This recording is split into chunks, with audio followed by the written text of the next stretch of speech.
Assalamualaikum warahmatullahi wabarakatuh. Nahmaduhu wa nusalli wa nusallim ala rasulihil karim wa ala alihi wa ashabihi ajma'in amma ba'd.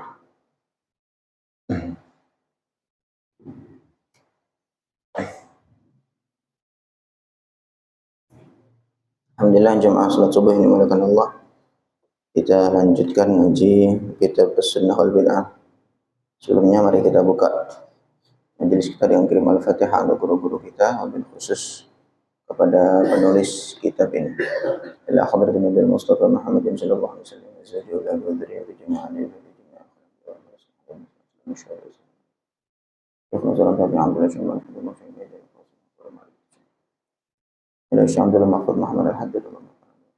الفاتحة. أعوذ بالله من الشيطان الرجيم. بسم الله الرحمن الرحيم. الحمد لله رب العالمين الرحمن الرحيم مالك يوم الدين. إياك نعبد وإياك نستعين إلى الصراط المستقيم صراط الذين أنعمت عليهم غير المغضوب عليهم ولا الضالين آمين. Bismillahirrahmanirrahim. Masih dalam bab sikap Nabi sallallahu alaihi wasallam dalam melihat perbuatan para sahabat radhiyallahu anhum. Al-hadits al-khamis wal khamsun, hadis yang ke-55. An Umar ibn Abi Salamah radhiyallahu anhu. Qala, dia berkata, kuntu hulaman, saya masih kecil, aku dulu masih kecil, fi hijrin Nabi sallallahu alaihi wasallam, dalam asuhan Nabi sallallahu alaihi wasallam. Jadi Umar ibn Abi Salamah ini adalah anak tiri Rasulullah SAW. Salah satu istri Nabi itu namanya Ummu Salamah. Mantan suaminya namanya Abu Salamah. Gitu. Abu Salamah, istrinya namanya Ummu Salamah. Kemudian ketika Abu Salamah itu wafat,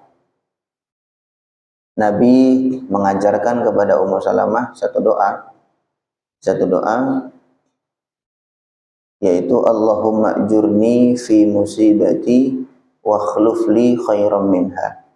Ya Allah, berilah pahala kepada aku dalam musibahku ini, dalam aku menghadapi musibah ini, wa akhluf li khairan minha, dan gantilah untuk aku sesuatu yang lebih baik daripada musibah yang menimpa aku ini.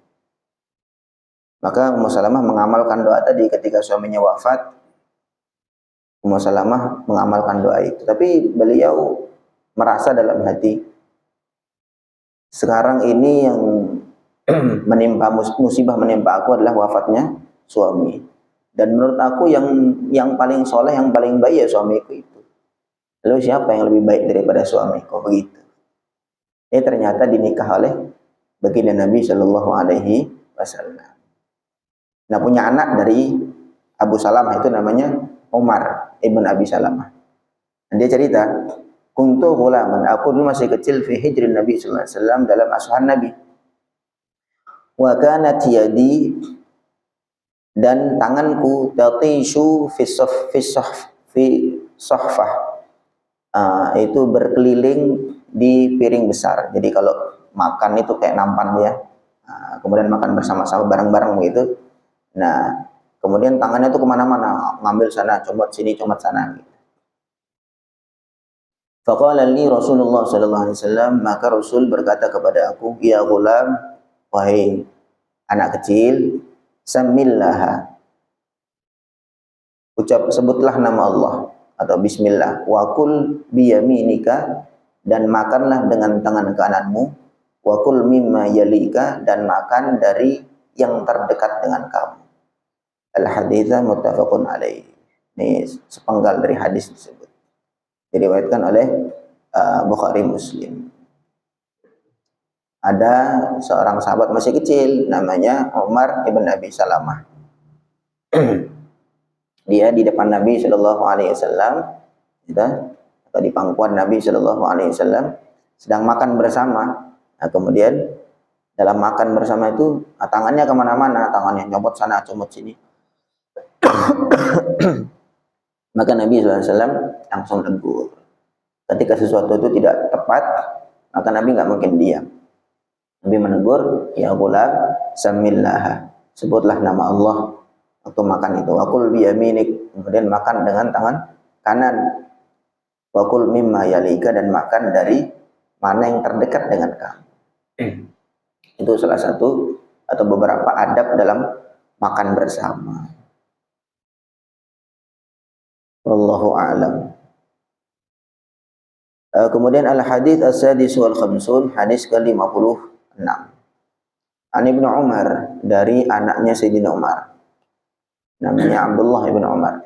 Marartu bi Rasulillah sallallahu alaihi wasallam. Suatu ketika aku lewat berpapasan dengan Rasul sallallahu alaihi wasallam.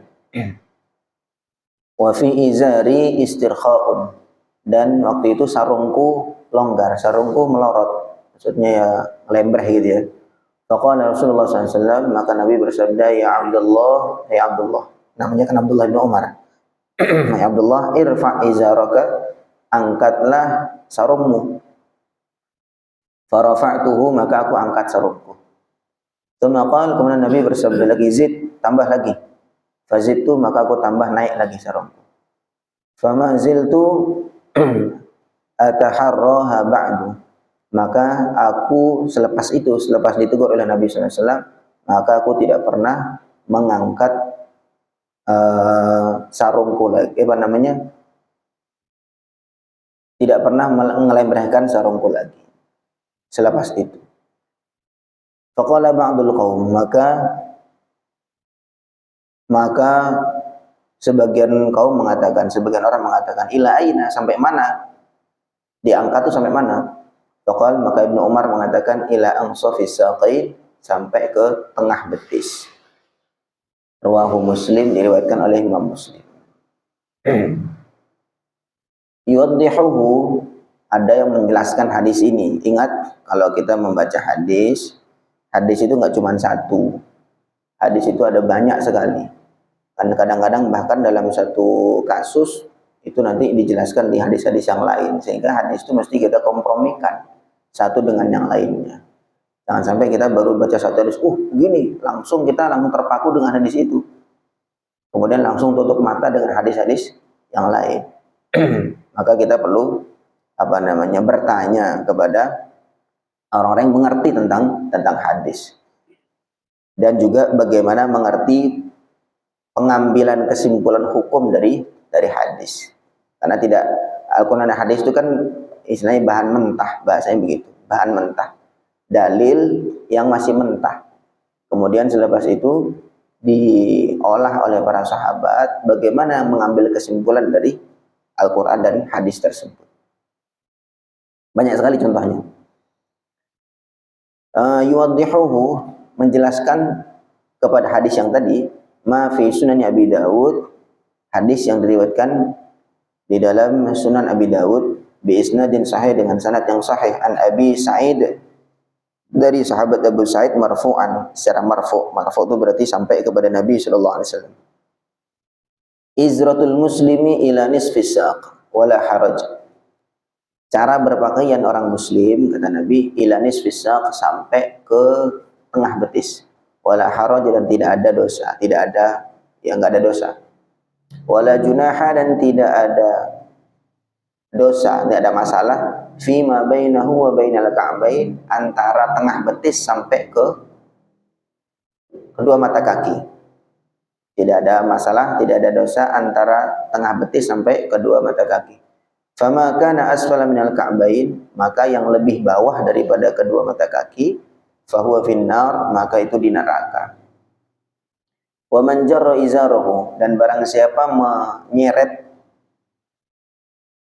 sarungnya, batoron, karena sombong, menyeret sarungnya karena sombong, lam yanzurillahu ilaihi, maka Allah tidak akan memandangnya, tidak akan memandang kepadanya, tentu maksudnya dengan pandangan rahmat. Wa an Ibnu Umar, dan dari Ibnu Umar, anin Nabi sallallahu alaihi wasallam, dari Nabi sallallahu alaihi wasallam, qala, beliau bersabda, al isbalu fil izar wal qamis wal imamati. Isbal berlebihan dalam melembrehkan kain itu, fil izar, di dalam masalah izar sarung, wal qamisi, dan dalam gamis pakaian, wal imamati, dan juga dalam sorban. Man jarra syai'an khuyala'a, barang siapa yang menarik atau menyeret sesuatu, maksudnya menyeret pakaiannya, khuyala'a dikarenakan sombong, lam yanzurillahu ilaihi yaumal qiyamati, maka Allah tidak akan memandangnya dengan pandangan rahmat, maksudnya pada hari kiamat. Rawahu Abu Dawud bisanadin sahihin kama qala An-Nawawi. Wa an Ibnu Umar radhiyallahu anhu, juga dari Ibnu Umar radhiyallahu anhu, Nabi sallallahu alaihi wasallam qala, Nabi bersabda, man jarra thawbahu khuyala'a, barang siapa yang menyeret pakaiannya dengan sombong, lam yanzurillahu ilaihi yaumal qiyamah, Allah tidak akan memandangnya dengan pandangan rahmat pada hari kiamat.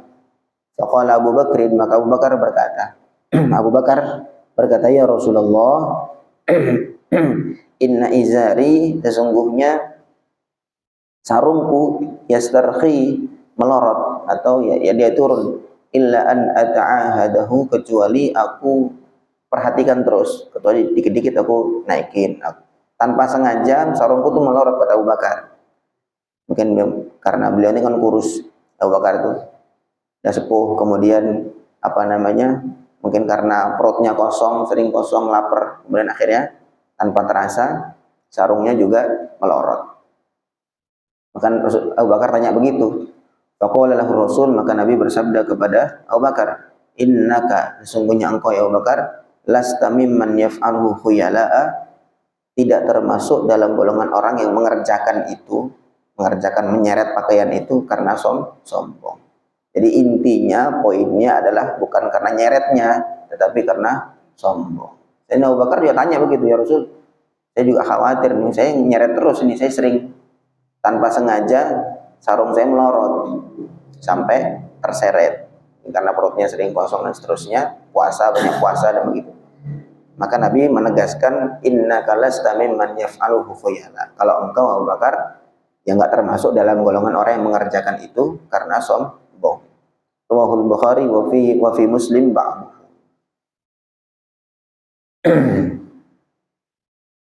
Wa fi hadits Abi Jurai, di dalam hadisnya Abu Jurai Jabir ibn Salim At-Tawil, inda Abi Dawud bisanadin sahih. Ada riwayat lain juga dalam Sunan Abi Dawud. Wa inda Tirmidzi aidan, juga diriwayatkan Imam Tirmidzi, wa qal Jurai atau Jabir bin Salim tadi mengatakan, wa qala Imam Tirmidzi mengatakan hasanun sahih. Wa fihi, dalam hadis tersebut ada hadisnya, warfa izaraka ila nisfis saq, angkatlah sarungmu sampai ke tengah betis. Fa'in abaita, kalau kamu tidak mau, fa'ilal ka'bain, yaitu kalau nggak mau sampai tengah betis, maka sampai kedua mata kaki. Wa iyyaka wa isbalal izar, janganlah kamu mengisbal sarung. Fa innaha, sesungguhnya hal tersebut, minal makhilati, termasuk kesombongan. Wa innallaha la yuhibbul makhilata, sesungguhnya Allah tidak suka kepada kesombongan. Al-Hadid. Fal amru, maka perintah, biraf'il izari, untuk mengangkat sarung, wadihun, adalah jelas. Annahu, bahwasanya hal tersebut, mengangkat sarung itu, mengangkat pakaian itu, lil ibti'adi minal makhilah, untuk menjauhkan diri dari sifat sombong. Wa annama laysa minha, adapun yang tidak termasuk dalam kesombongan, nyeret tapi nggak masuk dalam kesombongan, laysa huwa biharam, itu tidaklah haram. Walakinnahu adabun, tetapi hal tersebut adab dalam berpakaian. Kalau yang nyeret tapi bukan karena sombong, itu nggak haram, tetapi adabnya dia nggak sampai nyeret, kan itu kan ngerusak pakaian, namanya sampai nyeret ke pakaian. Wa bu'dun, dan menjauhkan, amma yuaddi ilaiha, dari hal-hal yang membawa atau menyebabkan kepada kesombongan itu. Karena nyeret pakaian itu terlalu panjang sampai nyeret-nyeret itu kebiasaannya orang-orang sombong, maka mengangkat itu adalah satu usaha supaya kita tidak ikut dengan gaya mereka, ini begitulah. Kama tufiduhu majmu'atul ahadits, sebagaimana yang bisa diambil faedah, bisa diambil kesimpulan dari sekumpulan banyak hadis. Wa kulluha fi riyadhis shalihin, semua hadis tersebut disebutkan dalam riyadhus shalihin. Jadi begitu. Ada beberapa hadis tentang isbal ini, yaitu diriwayatkan oleh Sayyidina Abdullah bin Umar, dia berjalan berpapasan dengan Nabi sallallahu alaihi wasallam dalam keadaan sarungnya itu nyeret, sarungnya itu ngelembreh ke tanah. Kemudian Nabi menegur, angkat sarungnya. Sama beliau, sama Ibnu Umar diangkat, angkat lagi, angkat sampai ke tengah betis. Nah, kemudian disebutkan, dijelaskan lagi dengan hadis-hadis yang lain bahwa intinya itu bukan, oh berarti sama Sayyidina Umar itu, sama anaknya Sayyidina Umar langsung disuruh angkat, kemudian kita terpaku hanya itu saja. Tidak. Ternyata di hadis-hadis yang lain disebutkan oleh Nabi, man jarra thawbahu khuyala lam yanzurillahu ilaihi. Barang siapa yang menyeret pakaiannya karena sombong, maka Allah tidak memandangnya dengan pandangan rahmat. Berarti poinnya adalah di kesombongan. Sayyidina Abu Bakar tanya sama Rasul, ya Rasul, saya juga sering pakaian saya atau sarung saya itu melorot sampai terseret, kecuali saya angkat-angkat terus, dikit-dikit saya angkat, karena melorot terus gimana? Maka Nabi mengatakan, innaka lasta mimman yaf'aluhu khuyala. Kalau kamu ya Abu Bakar, saya tahu kamu tidak mengerjakan hal itu dikarenakan sombong. Sehingga para ulama menjelaskan yang dihukumnya haram adalah yang mengerjakan hal itu karena kesombongan. Adapun yang tidak karena sombong, maka ya tidak sampai kepada haram. Ada catatan, yuraja'u bayanu sifati tulil qamis wal qumi wal izar, walidha qala an-Nawawi. Walihada qala an-Nawawi. Perlu kita murajaah, perlu kita teliti kembali dalam hal ini, gitu. Imam Nawawi mengatakan wa tahrimu isbali syai'in minha, keharaman isbal dari semua yang disebutkan tadi itu, isbal gamis ataupun sarung itu ala sabilil khuyala adalah karena jalan sombong, dikarenakan sombong. Wa karahatuhu fi ghairi khuyala, sedangkan yang tidak sombong itu hukumnya makruh. Hukumnya makruh. Wallahu a'lam. Satu hadis lagi, al-hadis as-sabi' wal khamsun, hadis yang ke-57. An Ibnu Abbas, dari Ibnu Abbas, annahu, bahwa Ibnu Abbas dafa'a ma'an Nabi sallallahu alaihi wasallam yaum Arafah. Beliau bertolak bersama Nabi sallallahu alaihi wasallam pada hari Arafah, menuju ke Arafah ini. Fasami'an Nabi sallallahu alaihi wasallam, maka Nabi mendengar wara'ahu, di belakang beliau, zajran syadidan, satu bentakan atau satu seruan yang keras, wa darban wa sautan, pukulan, kemudian ada suara-suara lil ibil, suara-suara unta. Jadi karena mungkin mereka tuh buru-buru, kemudian untanya tuh khusus atau dipukul-pukul sehingga untanya itu pada bersuara. Fa asyara bi sautihi, maka Nabi berisyarat dengan suara beliau ilaihim, kepada mereka. Waqal, maka Nabi bersabda, ayyuhan nas, hai manusia, alaikum bis sakinati, hendaklah kalian tenang, fa innal birra, sesungguhnya ketaatan, kebaikan itu maksudnya ketaatan dalam mengikuti perintah Rasul, laisa bil idha, bukanlah dengan terburu-buru. Rawahul Bukhari wa rawa Muslim ba'dahu. Wal birru, maksudnya al birru, kebaikan itu, at-ta'atu maksudnya ketaatan. Wal idha maksudnya al isra, adalah kecepatan atau terburu-buru.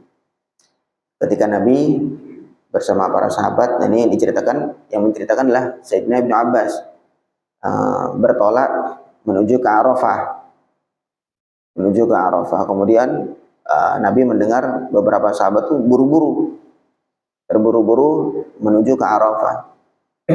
Sampai untanya itu dipukul sampai bersuara. Akhirnya Nabi menegur, hai manusia, hai para sahabat, tenanglah kalian, karena sesungguhnya mentaati perintah Rasul, karena ini kan menuju ke Arafah, itu laisa bil idha, bukanlah dengan terburu-buru, bukan terburu-buru. Begitu juga sama kita dengan kalau menuju ke masjid, itu tidak dengan terburu-buru. Alaikum bis sakinati wal waqar, hendaklah berjalan dengan tenang, tidak terburu-buru. Supaya nggak terburu-buru, ya berarti datangnya lebih awal. Kalau datangnya lambat, ya juga akhirnya terburu-buru. Wallahu alam. Jadi ini beberapa kasus, beberapa kejadian dari para sahabat. Nah, kemudian ditegur oleh Nabi SAW karena hal itu bertentangan dengan ajaran beliau, dengan syariat atau ajaran beliau. Sekali lagi, yang dilarang oleh Nabi SAW dalam beberapa kasus banyak ini, itu tidak semua hukumnya haram. Kadang-kadang hanya bertentangan dengan yang lebih baik, hanya bertentangan dengan yang lebih baik. Seperti kayak misalkan contoh makan tadi begitu. Makan misalkan tanpa baca bismillah, ya tidak haram makanan bismillah. Tetapi Nabi mengajarkan yang lebih baik. Begitu. Kemudian makan keliling ke sana, keliling sini tangannya. Itu juga ya tidak sampai dalam tingkatan haram sehingga dia berdosa. Tetapi dia itu hanya bertentangan dengan yang lebih baik, sehingga Nabi memberikan arahan, ini yang lebih baik begini. Wallahu a'lam. Sampai sini bisa dipahami insyaallah. Ada yang bertanya mungkin? Tidak ada ya? Insyaallah mudah-mudahan bisa dipahami dan menjadi tambahan ilmu untuk kita semua. Subhanallah bihamdihi, subhanakallahumma bihamdika, asyhadu an la ilaha illa anta, astaghfiruka wa atubu ilaik. Assalamualaikum warahmatullahi wabarakatuh.